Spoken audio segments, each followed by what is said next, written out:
Agradecemos mucho a Ildefonso Guajardo Villarreal, exsecretario de Economía, exjefe negociador del Tratado Comercial con Estados Unidos y Canadá, exdiputado federal y muchas cosas más. Ildefonso, es un gusto enorme poder saludarte. Buenas, Buenas noches.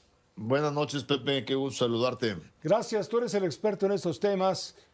Una primera lectura del paquete económico 2026, donde, y lo destaco, se habla de impuestos sanitarios o saludables, así se dijo, saludables, para evitar que los refrescos, es decir, para evitar que la gente tome más refrescos. Esto va a aumentar de precio para la gente, para que la gente ya no fume tanto o no fume. Le van a aumentar los cigarrillos, le van a aumentar las apuestas en línea, los casinos, los videojuegos violentos. Todo esto, ¿cómo lo estás viendo? Porque muchos piensan que puede generar desempleo. Mira, Pepe, generalmente muchos de esos productos, lamentablemente, tienen algo que los economistas le llaman demanda inelástica. ¿Qué quiere decir esto? Que a través de incrementos en el precio, no necesariamente desincentivas el consumo.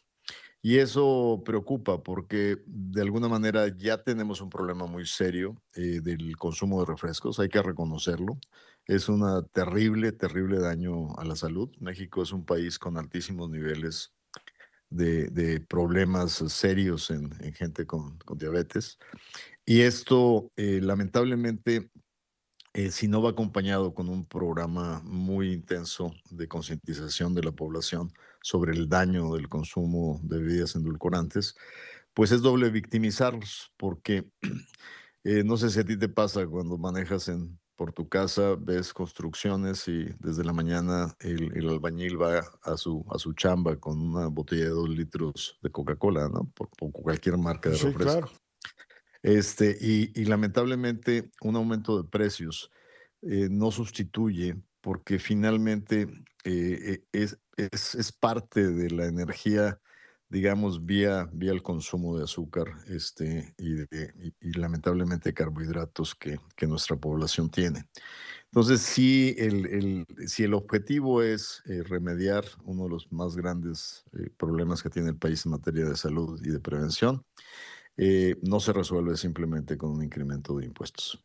No, y además las refresqueras en todo caso, bueno, es que también mucha gente consume los refrescos porque no tiene de otra.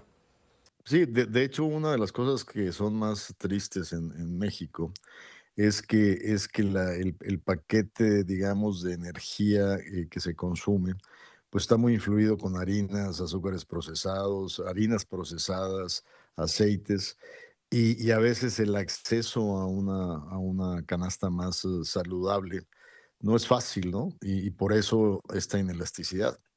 O sea, sí es un tema que tenemos que entrarle de fondo para poderlo resolver integralmente. Y sin duda, los impuestos lo que hacen en este sentido es doble victimizar a quien ya de por sí está con problemas de salud por esa dependencia. Hay otro punto importante, sin duda, Ildefonso, la propuesta de aranceles para más de 1.400 fracciones que se incluyó en el paquete económico 2026, que incluye autopartes, vehículos, sector textil, perdón, y siderúrgico. Esto trae una dedicatoria a China, ¿no? Sí, Pepe, de hecho yo te diría que este paquete de acciones arancelarias, pues de alguna manera es en anticipación al proceso que estamos observando de diálogo y de avance con Estados Unidos hacia la revisión del tratado.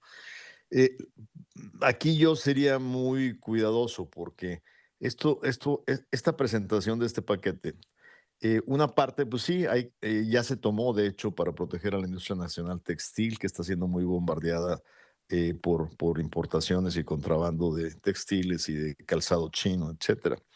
Pero aquí tenemos que tener mucho cuidado, porque, porque esta lista más amplia trae también insumos intermedios. Y si esos insumos intermedios no son sustituibles en el corto plazo por producción nacional, encareces tu cadena de valor. Uno de los grandes atractivos de México, al haber tenido ya firmados 12 o no sé si ya estamos en 13 tratados, acuerdos comerciales con más de 50 países, es que tú logras integrar una cadena de valor y teniendo aranceles accesibles para poder ser muy competitivo en tu cadena de valor. Yo estoy de acuerdo que promuevas sin duda la sustitución de importaciones de manera inteligente, pero en aquellos sectores que lo puedes hacer rápido y con capacidad de respuesta, porque donde no, entonces lo único que haces es te haces menos atractivo en términos de exportaciones, porque encareces tus costos productivos. Que- Yo esperaría, yo Sí, esperaría que hayan consultado a la industria. claro, esto lo van a dilucidar en las próximas horas porque grupos de empresarios van a ver a la presidenta de la República y van a hablar sobre todo este asunto. Pero, por ejemplo, se me ocurre pensar, si tú tenías pensado comprarte un auto fabricado en China, pues si no te apuras, te va a costar 50% más. Bueno, de hecho, ya el hecho que esté en la mesa el paquete, pues ya va a tener un efecto sobre precios de inventarios. Y aquí yo te diría que de hecho cometimos un error de no haber reaccionado antes, porque acuérdate que mantuvimos el cero arancel a autos eléctricos chinos por demasiado tiempo. No fue hasta que llegó la presidenta Sheinbaum que cambió ese decreto. Pero ahí sí, en productos finales, pues había habido una toma de mercado muy rápida de automóviles chinos y sí era de esperarse que hubiera un incremento de aranceles importante. Ahora, aquí mi pregunta, Pepe, es, ¿qué acaso estas fichas no habría que tenerlas también en la negociación rumbo a la revisión como parte de lo que México ofrece en la mesa?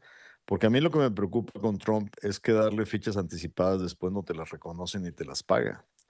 Entonces también yo espero que esto haya sido analizado en función de la estrategia de negociación, porque si el señor nada más está pidiendo sacrificios de este lado, porque sí es un sacrificio, o sea, ¿cuántos mexicanos le invirtieron a agencias para vender automóviles chinos que ahora con un 50% de arancel pues, se les van a caer las ventas, obviamente? Se van a caer las ventas, se va a generar desempleo, Pero por otra parte, también ayudas a la industria nacional, claro. de integración automotriz, porque como tú sabes, los chinos no producen automóviles en México, a excepción de la planta en Hidalgo de JBC que produce 25,000 automóviles, pero le estaban comiendo mercado a muchas que sí producen en México y generan empleos en México. En el paquete económico 2026, Ildefonso Guajardo, se habla de que vamos a gastar algo así como 10.1 billones de pesos.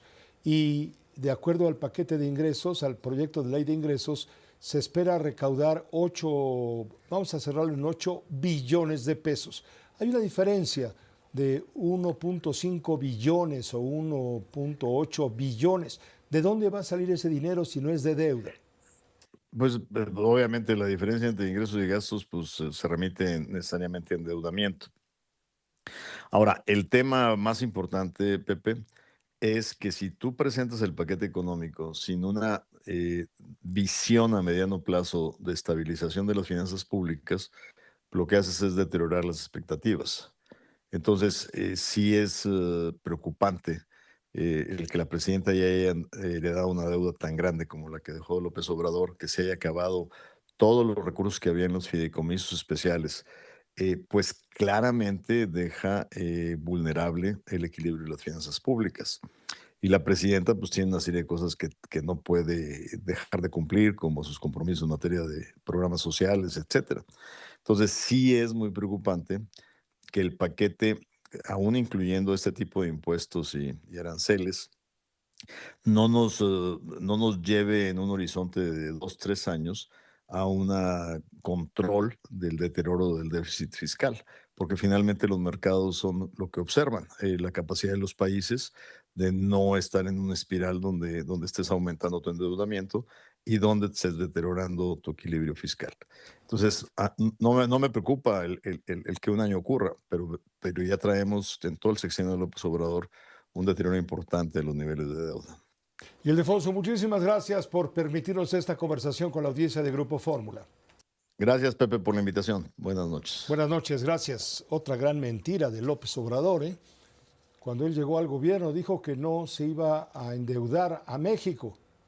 Y ahora estamos viendo que México está endeudado y el dinero que va a ingresar por cuestión de contribuciones, de pago de impuestos, de recaudación, se va a utilizar, bueno, parte de ese dinero se va a utilizar para pagar deuda. tenemos una deuda por encima del 50% del valor del Producto Interno Bruto.